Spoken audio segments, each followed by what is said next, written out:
আজ এখানে দাঁড়িয়ে এই রক্ত গোধূলিতে আমি অভিশাপ দিচ্ছি।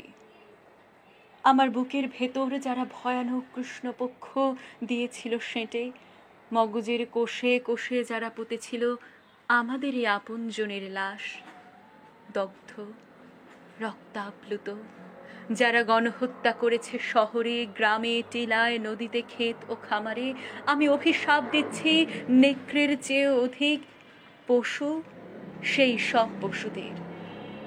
ফায়ারিং স্কোয়াডে ওদের সারিবদ্ধ দাঁড় করিয়ে নিমিষে ঝাঁ ঝাঁ বুলেটের বৃষ্টি ঝরালেই সব চুকে বুকে যাবে তা আমি মানি না।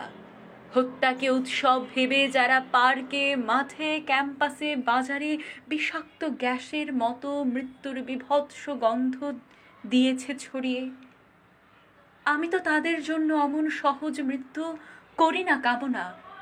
আমাকে করেছে বাধ্য যারা আমার জনক জননীর রক্তে পা ডুবিয়ে দ্রুত সিঁড়ি ভেঙে যেতে আসতে, নদীতে আর বন বাদরে শয্যা পেতে নিতে।